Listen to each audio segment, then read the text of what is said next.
Bueno, en nuestro recorrido por las parábolas de Jesús, nos vamos a detener en una que nos habla sobre la necesidad de orar siempre y no desmayar. Esta parábola está en el Evangelio de Lucas, el capítulo 18. Lucas capítulo 18, los versículos 1 al 8, y ha sido llamada la parábola de la viuda y el juez injusto. Así ha llamado, la parábola de la viuda y el juez injusto. ¿Podemos leerlo? Creo que vamos a ponerlo aquí en la pantalla, pero permítame entonces leerlo para todos ustedes. Lucas 18, del 1 al 8, a la letra dice así. Jesús les contó a sus discípulos una parábola para mostrarles que debían orar siempre sin desanimarse. Les dijo: había en cierto pueblo un juez que no tenía temor de Dios ni consideración de nadie. En el mismo pueblo había una viuda que insistía en pedirle: hágame usted justicia contra mi adversario. Durante algún tiempo él se negó, pero por fin concluyó: aunque no temo a Dios ni tengo consideración de nadie, como esta viuda no deja de molestarme, voy a tener que hacerle justicia, no sea que con sus visitas me haga la vida imposible. Continuó el Señor: tengan en cuenta lo que dijo el juez injusto. ¿Acaso Dios no hará justicia a sus escogidos que claman a Él día y noche? ¿Se tardará mucho en responderles? Les digo que sí les hará justicia y sin demora. No obstante, cuando venga el Hijo del Hombre, ¿encontrará fe en la tierra? Cuando yo me convertí, más o menos a los 17 años, debo decirles que mis padres ya eran cristianos, de modo que yo nací en un hogar cristiano, pero mi vida no fue una vida que conoció al Señor desde temprano, sino iba a la iglesia como cualquier otro niño, como cualquier otro adolescente, pero fue a los 17 años cuando realmente yo tuve un encuentro con el Señor, casi a los 18 años. Y en mi casa yo me acuerdo que había un cuarto, era el último cuarto de la casa, donde usualmente iba papá a orar o iba mamá a orar. De modo que yo escuchaba a mis padres orando en ese cuarto. Bueno, cuando yo me convertí, yo tuve también la inquietud y el buen ejemplo, y yo iba a ese cuarto muy a menudo a orar. Yo me apasioné por las cosas del Señor. Debo decirles que casi en una semana yo leí todo el Nuevo Testamento, porque para mí era una pasión muy grande haber conocido a Cristo. Y muy a menudo en mi tiempo, después de venir de los estudios, yo me metí allí a orar. A cualquier hora estaba allí. Una vez mamá se me acercó y me dijo: hijo, ¿qué te pasa? Y a mí me extrañó la pregunta de mamá. ¿Y por qué me dices eso, mamá? Porque hace días que no te veo en el cuarto. Hace días que no te veo en el cuarto orando. La verdad que me había descuidado y mi vida de oración se estaba apagando poco a poco, poco a poco. En la medida en que la vida se apaga, dejamos de manifestar el fruto del Espíritu, dejamos de manifestar la vida en Dios. Por eso la oración para mí es como echarle leña a la candela, ¿ok? Echarle combustible al fuego para que ese fuego permanezca y vaya creciendo y vaya fortaleciendo nuestras vidas. En esta parábola, el Señor al principio nos dice exactamente cuál es el propósito de la parábola. Si ustedes leen en el versículo 1 dice: Jesús les contó a sus discípulos una parábola para mostrarles que debían orar siempre sin desanimarse. De modo que esta parábola desde el principio ya nos coloca el propósito de la misma: mostrarnos la necesidad de orar permanentemente. Y en esta parábola vamos a ver que se hace un contraste que nos dice de este juez, que ya vamos a hablar sobre este juez, y se contrasta con la persona de Dios. Si este juez pudo hacerle justicia finalmente a esta mujer, la idea es cuánto más Dios, que nos ama, que nos cuida, tendrá por supuesto también la atención de escucharnos a nosotros. Así que en esta narrativa, que es una ilustración, recuerden que una parábola es una ilustración, es una comparación, es una historia que Cristo cuenta para enseñarnos una verdad. Y en esta narrativa hay dos personajes que ocupan todo el escenario, toda la escena. Y ya lo vemos, una viuda y un juez. A este juez un poquito más adelante se le dice que es injusto. Ninguno de los dos tiene nombre, porque es una historia que Cristo trae para ilustrar esta verdad. De modo que estos dos personajes van corriendo a través de toda la parábola y está enmarcada en los tiempos de Cristo, por supuesto. Está enmarcada, repito, en los tiempos de Cristo, pero que encuentra eco en la vida nuestra en el día de hoy, porque hoy sigue habiendo jueces injustos, pero también hoy sigue habiendo personas que permanentemente van para pedir justicia. Y esta mujer es una buena ilustración para nosotros, es lo que vamos a ver. Ahora permítame decir que las viudas en aquel entonces eran las personas más indefensas, eran las personas más vulnerables de la sociedad de aquel entonces, tanto de la sociedad judía como de la sociedad griega. Esta mujer tenía todas las de perder en su reclamo, en el reclamo que ella estaba presentando. Hay algunas cosas para que ustedes entiendan bien la situación de esta mujer. Primero, era una mujer. Y en la sociedad judía y en la sociedad oriental de aquel entonces, la mujer no valía. Era una persona de segunda o de tercera categoría. No tenía prestigio, de modo que era despreciada y rechazada en la sociedad. Tal es así que los judíos tenían una oración que hacían todas las mañanas. Y ellos decían: Señor, te doy gracias porque me has hecho libre y no esclavo, porque me has hecho judío y no gentil, porque me has hecho hombre y no mujer. Así que ese era el concepto que tenían los judíos de las mujeres. De modo que este personaje que está aquí tenía las de perder. En primer lugar, era una mujer. En segundo lugar, era una viuda. Y por consiguiente, ella no tenía quien la representara ante la corte, porque ninguna mujer podía presentarse por sí misma a la corte, ninguna persona, ninguna mujer. La mujer era representada por su marido, pero a la muerte de su esposo, ella quedaba indefensa. Ella no tenía quien la representara, quien la defendiese. Así que esta mujer, este personaje es una mujer que tenía las de perder porque no era tomada en cuenta. En segundo lugar, era una viuda que no tenía acceso a la justicia como tal. Y en tercer lugar, era una mujer pobre. Al parecer, su esposo había muerto y estaba endeudada. Es posible que esta mujer se le quitó uno de sus hijos, porque esa era práctica de aquel entonces, que cuando había una deuda se le quitaba el hijo para pagar la deuda. De modo que el esposo lo que dejó fue deudas y dejó problemas. Así que este es el cuadro de esta mujer. Y es interesante observar que por lo general Jesús presenta en sus parábolas a personas despreciadas, a personas discriminadas por la sociedad, pero que sirven como modelo para sus enseñanzas. Si nosotros estudiásemos, y vamos en esto, por supuesto, estudiando las parábolas, nos damos cuenta que Jesucristo siempre presenta a personas desvalidas, a personas discriminadas, a personas pobres, a personas que no eran tomadas en cuenta en la sociedad para darnos un ejemplo. En este caso, colocó a una mujer para darnos el ejemplo de la insistencia en la oración.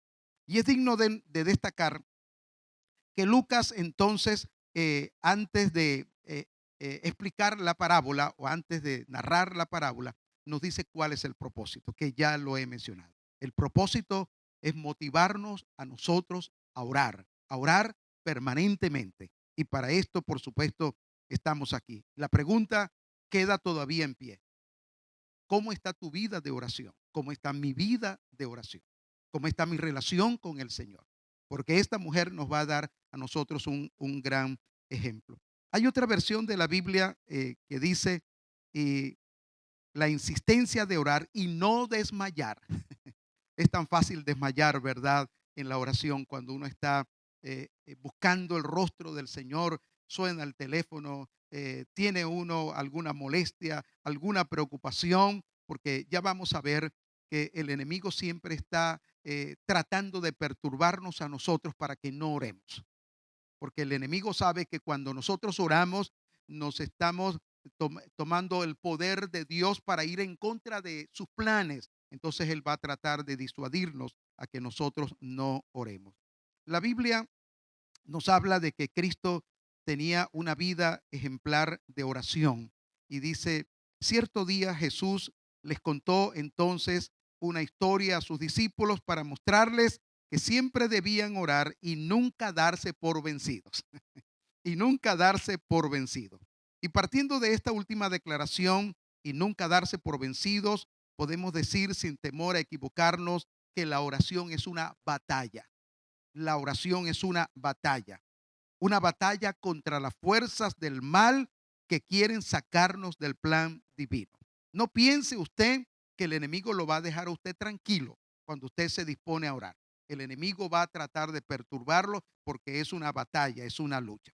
Ahora bien, la esencia o lo que resalta esta parábola es la insistencia de esta viuda para que el juez le hiciera justicia. Ustedes pueden imaginarse cuántas veces la viuda fue a la corte para pedirle al juez que le hiciera justicia. Muchas veces, muchas veces. ¿Qué hacía el juez? Simple y llanamente la ignoraba. Yo me imagino que muchas veces la sacó de la corte. Muchas veces le dijo a los que estaban presentes, saquen a esta mujer de aquí. ¿Cuántas veces esa mujer fue? No lo sabemos, pero insistentemente fue a la corte, fue a la corte. Hay una ilustración muy interesante, es lo que hace una gota de agua en una roca.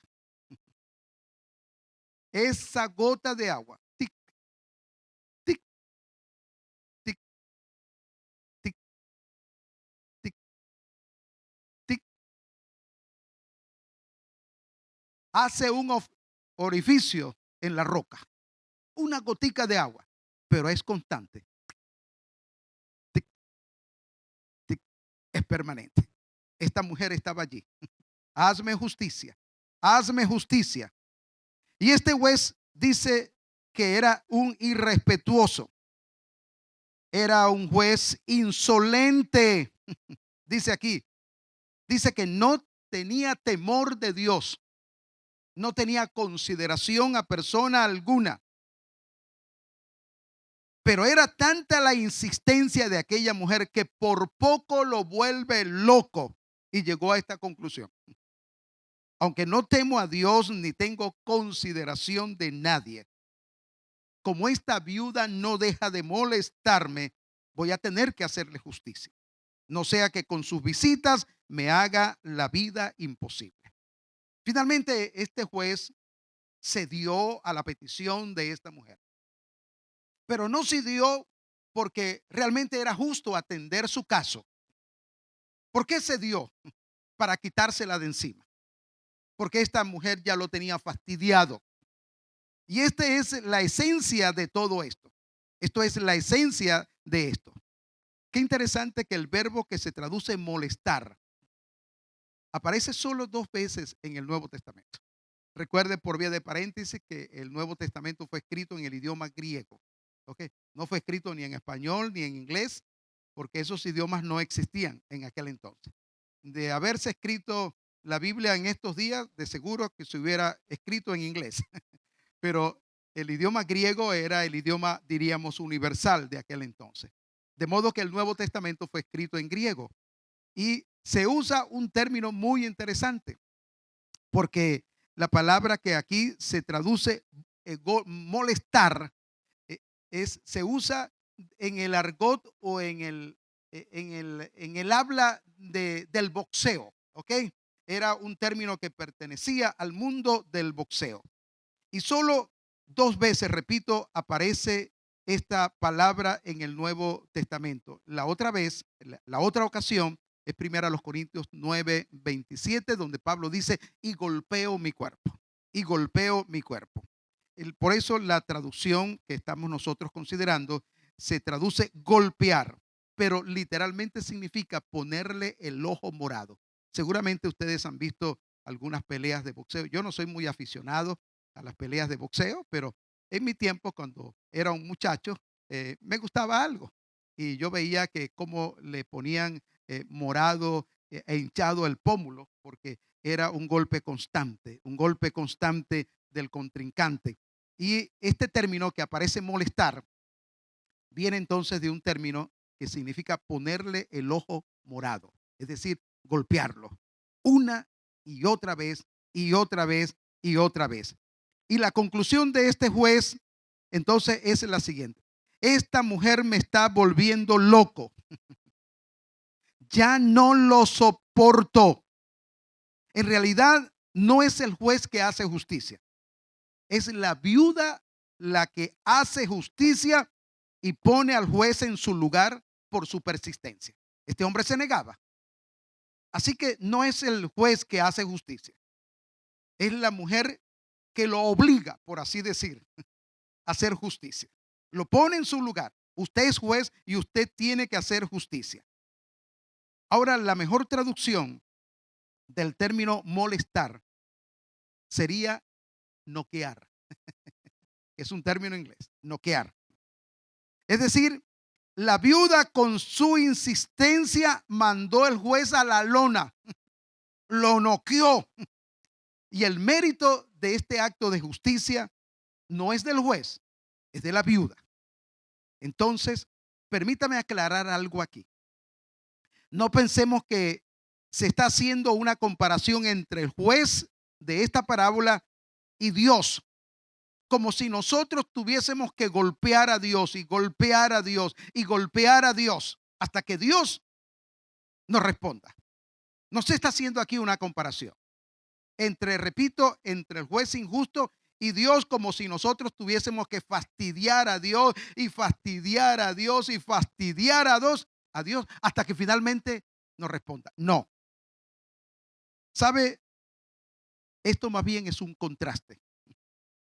¿A qué me refiero? Si el juez injusto finalmente hizo justicia, ¿cuánto más Dios, el juez justo, oirá a sus hijos? ¿Me explico? No está haciendo una comparación, más bien está haciendo un contraste. Es decir, el juez es todo lo contrario a Dios. Ese juez es todo lo contrario a Dios. A ese juez la mujer tuvo que ir una y otra vez y ponerle el ojo morado y tumbarlo y noquearlo para que le respondiera. Pero la Biblia dice que si nosotros, siendo malos, sabemos dar buenas dádivas a nuestros hijos, ¿cuánto más nuestro Padre Celestial dará cosas buenas a los que se la pidan? Así que aquí hay un contraste. Este juez finalmente optó por dar justicia, pero la mujer tuvo que empeñarse y empeñarse y empeñarse hasta que finalmente le torció el brazo al juez. No pensemos torcerle el brazo a Dios para que Dios nos dé lo que le estamos pidiendo. No, no es la idea. Es un contraste. Si este juez lo hizo, ¿cuánto más Dios, que nos ama, que conoce nuestras necesidades? Esto es interesante. La Biblia dice que antes que nosotros clamemos, ya Dios ha oído. Y ya Dios tiene la respuesta. Antes que nosotros clamemos, ya Dios conoce nuestras necesidades. Y Dios tiene la respuesta. Así que esta es la situación de este juez, de un juez de mal corazón, pero finalmente oyó. ¿Cuánto más Dios atenderá las oraciones de nosotros, sus hijos? Y los versículos 6 al 8 nos presentan un dilema. Y permítame leerlo. Los versículos 6 al 8. Continúa el Señor: tengan en cuenta lo que dijo el juez injusto. ¿Acaso Dios no hará justicia a sus escogidos que claman a Él día y noche? ¿Se tardará en mucho responderles? Les digo que sí les hará justicia y sin demora. No obstante, cuando venga el Hijo del Hombre, ¿encontrará fe en la tierra? Estos versículos, cuando yo lo estaba analizando, les confieso que me creó un dilema. ¿Y cuál es el dilema? ¿Estas son palabras del juez injusto o es el comentario final que hace Jesucristo de esta parábola? Me explico. Esta versión dice que el juez injusto dijo eso. Y yo estaba investigando si realmente esta es la traducción verdadera. Si estas palabras del 6 al 8 son palabras que emite el juez injusto, o es el comentario que hace Cristo acerca de aquella parábola. Bueno, hay varias interpretaciones en este particular, pero yo creo que Dios está dándonos aquí una lección. Yo considero que este es el comentario que hace Cristo de esta parábola. ¿Cómo es que el juez, que es injusto, que no teme a Dios, que no respeta a nadie, va a decir estas cosas? No, yo creo que es el comentario de Cristo para llamarnos a nosotros a reflexión. Hay otra versión que nos aclara un poco. Dice así, esta versión: entonces el Señor dijo: aprendan una lección de este juez injusto. Si hasta él dio un veredicto justo al final, ¿acaso no creen que Dios hará justicia a su pueblo escogido que clama a él día y noche? Es decir, este comentario es de Cristo según esta versión. Y esto tiene, por supuesto, sentido. Así que considero que es el comentario final que hace Jesucristo de esta parábola. Y aquí se presenta la conclusión a manera de contraste, nunca de comparación. Esto encuentra eco, como ya dije, en Mateo 7:11. Si ustedes, siendo malos, saben dar buenas dádivas a sus hijos, cuánto más el Padre Celestial dará cosas buenas a los que se lo piden. Y el contexto habla que si un hijo le pide pan, ¿acaso el papá le va a dar una piedra? Si un hijo le pide un pescado, ¿acaso su papá le va a dar una serpiente? Esto es lo que dice el contexto de esto. Ningún padre haría eso. Papá, tengo hambre, le da una piedra. Papá, tengo hambre, y le da una serpiente. No. Dice, si ustedes, siendo malos, saben dar buenas dádivas a sus hijos, ¿cuánto más el Padre Celestial dará cosas buenas a los que se lo piden? Así que aquel juez, siendo malo, hizo finalmente justicia, y cuánto más Dios. Ahora debemos entender que Dios no siempre responderá conforme a lo que le pedimos. Dios no cumple nuestros caprichos, y esto hay que entender. Yo creo que nosotros debemos alinearnos a la voluntad de Dios que está escrita en su palabra.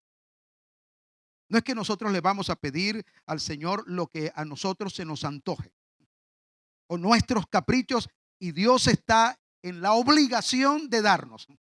Y por eso algunas personas oran y pretenden torcerle el brazo a Dios o tumbarlo a la lona como hizo la mujer con el juez para que Dios le conceda eso. No, yo creo que Dios es soberano y Dios se reserva la respuesta. Hay dos ilustraciones que yo quiero traer a referencia aquí. Una es la de Pablo. Él dice en 2 Corintios, el capítulo 12, que tuvo una revelación de Dios. Él no sabe si fue en el cuerpo o fuera del cuerpo, pero él fue llevado al tercer cielo, hasta la misma presencia de Dios. Allá escuchó, dice él, palabras inefables que no le es dado al hombre expresar. Y dice entonces: para que no me enorgullezca, Dios me puso un aguijón. Ha habido muchas interpretaciones en cuanto al aguijón, pero en todo caso es un problema físico que tenía Pablo. Y dice Pablo: 3 veces le he rogado al Señor. Y usa la palabra rogar, que es clamar, que es gemir. Pablo tenía un serio problema, un aguijón. Tal vez otra traducción sería una espina en la carne, una situación que le atormentaba. Y yo me puedo imaginar cómo oró Pablo. ¿Y cuál fue la respuesta del Señor? No. Hay veces que Dios nos dice no. Y Dios le dice a Pablo, bástate mi gracia. No te voy a quitar tu aguijón, pero te voy a dar una gracia especial para que tú soportes. Así que Dios a veces responde negativamente a lo que nosotros estamos pidiendo. Él es soberano. Él se reserva el derecho a respondernos. Pero el otro caso es el caso de Ana en el Antiguo Testamento, la que fue la mamá de Samuel. Era una mujer estéril. Y tal vez nosotros no podemos entender esto bien, pero en la cultura judía, en la cultura oriental, era vergonzoso, era una afrenta que una mujer fuera estéril. Entre más hijos tuviese una mujer, tenía más la bendición de Dios. Y esta mujer entonces no tenía hijos. Y ella oró y clamó al Señor. Y Dios le respondió y Dios le dio un hijo. Así que aquí hay un contraste. A Pablo le dijo no, pero a Ana le dijo sí. Dios se reserva el derecho. En otra ocasión, eh, Moisés estaba pidiéndole al Señor un asunto y el Señor fue tajante con Moisés y le dijo, no me hables más de ese asunto. Literalmente así lo dice la Biblia. No me hables más de ese asunto. A veces nosotros estamos tan obstinadamente pidiéndole algo al Señor y tenemos que tener los oídos bien despiertos realmente para saber qué es lo que nos está diciendo el Señor. Así que la oración de esta viuda es un ejemplo de constancia en la oración, pero no necesariamente en un punto de la oración, sino en un estilo de vida. Yo creo que eso es lo que nos está diciendo. Es una actitud de la vida cristiana. Y por eso yo les decía al principio, ¿cuánto tiempo invierte usted en la oración? Lo hemos desplazado, lo hemos puesto a un lado. Perdónenme la expresión, pero muchos tenemos o tienen tiempo para pasear al perro. Y yo no digo que no lo haga, porque si uno tiene un animal hay que cuidarlo. Pero no hay tiempo para orar. Hay tiempo para chequear el teléfono, pero no hay tiempo para orar. Hay tiempo para hacer las mil y una cosas, pero no hay tiempo para orar. De seguro que si tenemos que levantarnos a las 3 de la mañana para trabajar, lo hacemos. Pero no nos levantamos a las 3 de la mañana para orar. Y el diablo como que nos está arrullando y la vida nuestra se va secando y la vida nuestra se va apagando y apagando poco a poco. Hay un texto en el libro de Santiago donde dice, no tienen porque no piden y cuando piden no reciben porque piden con malas intenciones para satisfacer sus propias pasiones. Yo creo que nosotros debemos examinar nuestras oraciones. ¿Qué es lo que le estamos pidiendo al Señor? Y yo creo que aquí no solamente Dios es soberano en responder nuestras oraciones. Yo creo que Dios está enseñándonos de alguna manera que la oración es una batalla. Me ha llamado mucho la atención cuando Daniel, el profeta del Antiguo Testamento, tuvo una revelación de Dios, una visión de Dios. Fue tan grande aquella visión que dice la Biblia que Daniel se desvaneció. Era una angustia conocer realmente lo que él había visto, porque él había visto algo, pero no lo entendía. Y empezó a orar. Y Dios le mandó un ángel. Esto está en el libro de Daniel, el capítulo 2. Le envió un ángel. ¿Y qué le dice? Desde que tú empezaste a orar, el día que empezaste a orar, Dios te escuchó. Pero el príncipe de Persia se me interpuso en el camino. ¿Quién es el príncipe de Persia? El diablo. Hermanos, nuestras oraciones son estorbadas por el diablo. Entendamos esto. Y nosotros tenemos que persistir en la vida de oración permanentemente. Yo se lo digo a manera personal. Cuando yo no oro, yo veo en mi vida poco poder espiritual. No soy la misma persona, pero cuando uno comienza a orar, la vida es diferente. Es una batalla. Y nosotros tenemos, por supuesto, que tener muy pendiente de esto porque hay potestades en la esfera espiritual estorbando de alguna manera que no podemos entender nuestras oraciones. Creámoslo así. Esto no es cuento de camino. Nuestras oraciones son estorbadas por el enemigo. Yo creo que uno de los logros del enemigo es hacernos desistir de que oremos. Y como he dicho, nos distrae de una y mil maneras y el propósito del diablo es que no oremos. Pues él sabe que un cristiano lleno de Dios es un cristiano que va en contra de sus planes. El escritor del libro El progreso del peregrino, Juan Bunyan, él dijo algo que me impactó. Dijo, la oración es una plaga para el diablo. La oración es una plaga para el diablo. Y por eso es que no quiere que nosotros oremos. Y es por eso que el propósito entonces de esta parábola se define desde el principio claramente que debemos orar siempre y sin desanimarnos. ¿Y cuando nos desanimamos? Cuando no vemos la respuesta a nuestras oraciones. Y el diablo nos susurra al oído. Dios no te escucha. Tú eres un impío, Dios no te escucha. Y es cuando más debemos orar. A veces sentimos que nuestras oraciones no pasan del techo. Es cuando más debemos orar. Es cuando más debemos orar. Y es la petición incesante o prevaleciente de la viuda. Nos recuerda entonces la oración de Cristo en el huerto de Getsemaní. Dice Lucas 22:24. Y estando en agonía, oraba más intensamente y su sudor era como gotas de sangre que caían a tierra. Hermanos, si Cristo tuvo la necesidad de orar y dice que estaba en agonía,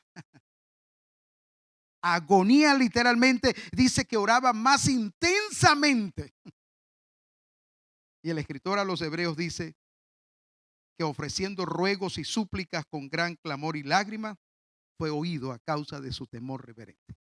Así que Cristo también tuvo que luchar y Cristo nos dio el ejemplo. Dice la Biblia que muy temprano en la mañana se levantaba y salía al huerto a orar. Y durante toda su vida fue un hombre de oración. De modo que puede que la respuesta no llegue al momento que nosotros esperamos, puede que se tarde un poco. Y como dice el cantante Dani Berríos en su canción, cuando él queda en silencio, es porque está trabajando en nuestra respuesta. A veces no creemos que nuestras oraciones están llegando, pero Dios está trabajando. Dios está trabajando. Y ahora, el final de esta narrativa es un poco desconcertante. Da un giro aparentemente inesperado. Dice así, no obstante, cuando venga el Hijo del Hombre, ¿encontrará fe en la tierra? Esto es el final de la parábola.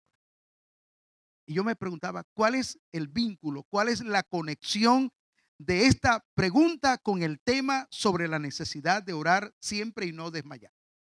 Pareciera que esta última pregunta se va por otro camino, porque está orando sobre la necesidad de orar y de repente dice, cuando el Hijo del Hombre venga, ¿hallará fe en la tierra? Entonces, ¿qué vínculo, qué conexión tiene esta pregunta? Cuando venga el Hijo del Hombre, ¿hallará fe en la tierra? Y sobre la necesidad de orar. Yo estimo, hermanos, que Cristo está haciéndonos una advertencia y es la siguiente, de que en los días previos a su venida, la gente perderá su fe en la oración. La gente perderá su fe en la oración. La gente no va a orar. ¿Cuál es el ejemplo? La mujer insistió en orar y en orar y en orar. Yo creo que Cristo nos está diciendo, los días previos a su venida, la gente no va a orar. Sabe que el 98% de los cristianos ni siquiera 3 minutos al día oran. El 98% de los cristianos ni siquiera 3 minutos oran. Esto es triste. Una vida sin oración, dice alguien, es una vida sin Cristo. Y uno está viendo esto en la vida de cristianos. Cristianos apagados, cristianos sin Cristo, cristianos insípidos, cristianos que viven igual que las demás personas. ¿A qué se debe esto? Yo creo que en buena medida es que no estamos orando. Y cuando Cristo estaba a punto de ser llevado ya a la cruz, que fue al huerto, se llevó a sus discípulos para que orasen. Y cuando regresó, en 3 ocasiones los encontró dormidos. ¿Y cuál fue la inquietud de él? Ustedes no han podido velar conmigo ni siquiera una hora. Fíjense, ni siquiera una hora. Parece que lo mínimo que Cristo pide es una hora de oración. Y qué vergüenza que hay muchos cristianos que no oran. Nosotros podemos orar mientras nosotros hacemos un trabajo y vamos por aquí, vamos por allá. Eso está bien. Estamos en nuestra mente orando, pero yo creo que hay que, como dijo Cristo, entra en tu aposento secreto, cierra tu puerta y ora a tu Padre que está en secreto. Hermanos, si yo quisiera de alguna manera motivarles a ustedes a algo, es a la vida de oración. Y yo creo que Dios está a punto de hacer algo grande en medio nuestro, pero nos está llamando a la oración. Hasta tanto nosotros no nos dispongamos en las manos del Señor, Dios no va a hacer más. Dios está esperando de nosotros. Ni siquiera una hora. Y por eso decía, ¿cuánto tiempo está invirtiendo usted en la oración? Yo creo que seamos sinceros, esto está pasando. Y el predicador inglés Charles Spurgeon dijo, una vida sin oración es una vida sin Cristo. Y yo quisiera que usted se introyecte, es decir, que usted haga un examen personal y empiece a examinarse realmente. ¿Estoy yo orando? ¿Estoy leyendo la Biblia? ¿Me estoy alimentando? Y aquí tenemos que reconocer que la iglesia de Cristo está entrando en una apostasía terrible. ¿Saben cuántos pastores renuncian mensualmente aquí en Estados Unidos? 1.500 pastores renuncian mensualmente. ¿Por qué? Porque ya no hay gente en las iglesias. Ya no se pueden subsistir con los aportes de la iglesia. Ya tienen que ponerse a trabajar en otra cosa.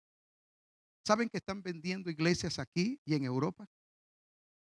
Y las han convertido en locales comerciales. Las han convertido en mezquitas musulmanas. Las han convertido algunas en iglesias católicas. Pero he leído que hay iglesias que la han comprado y las han convertido en bares, en burdeles, una iglesia. Estamos graves, estamos graves. Yo creo que este, este tema Dios de alguna manera lo ha puesto en mi corazón, porque yo siento una responsabilidad. Y yo estoy orando y clamando al Señor, Señor, despiértanos, avívanos. Mándanos, Señor, un espíritu de angustia al ver la situación de nuestras propias vidas, al ver la situación de la iglesia, al ver la situación del mundo. Mándanos, Señor, un espíritu de angustia, que no estemos tranquilos como cristianos. Yo creo que llega el momento en que debemos retomar la vida cristiana, un encuentro genuino, auténtico con el Cristo de la gloria, porque nosotros somos sal y somos luz. Nosotros somos diferentes a esta sociedad. Debemos permearla. Pero para ello necesitamos, por supuesto, orar y orar a Dios. Y finalmente, no oramos para convencer a Dios, oramos para conocer a Dios. Oramos para conocer la voluntad de Dios. No oramos para recibir de Dios. Yo creo que oramos para ser transformados por Dios. Yo estoy pidiéndole al Señor que Dios nos dé un nuevo Pentecostés, una nueva visitación del cielo, una nueva gracia de Dios. Yo lo veo a ustedes transformados. Yo los veo a ustedes distintos. Yo creo que Dios va a hacer algo tremendo con cada uno de nosotros. Y no se trata meramente de pasar horas y horas en oración, sino de disfrutar la comunión con Dios. Que esta semana usted se discipline. Yo quisiera ponerle un reto. Tome 15 minutos diarios para orar. 15 minutos. Solamente 15 minutos para orar. Métase en su cuarto, métase donde usted quiera. Solo arrodíllese y ore. Ore la Biblia. Ore lo que dice la palabra del Señor. Si alguien tiene falta de sabiduría, que se la pida a Dios. Pídale a Dios que le revele su voluntad. Pero la otra semana tome más tiempo y lea la Biblia. Usted va a ser un cristiano robusto y un cristiano lleno del poder del Señor. Padre, te damos muchas gracias, Señor, porque de alguna manera tú nos estás despertando. Este mundo en que vivimos es un mundo que vive de espaldas a ti. Pareciera, Señor, que ya todo está listo para tu venida. Y lamentablemente, Señor, estamos perdiendo mucho tiempo en el quehacer diario. Hoy, Señor, te pedimos que nos despiertes a la vida de oración, que nos despiertes a las devociones cristianas, Señor. Que podamos ponernos, Señor, en tus manos, porque tú estás buscando obreros, Señor. Tú estás buscando personas para ser usadas para la gloria de tu nombre, Señor. Y hoy queremos consagrarnos a ti. Hoy queremos decirte, Señor, cuentes con nuestras vidas. Y ven, Señor, y quebranta nuestro ego, quebranta, Señor, nuestra vida. Y saca, Señor, de nuestros corazones lo que está allí, Señor, que está minando la vida nuestra, Señor. Saca todo eso, Señor, y llénanos de la gracia y del poder del Espíritu Santo.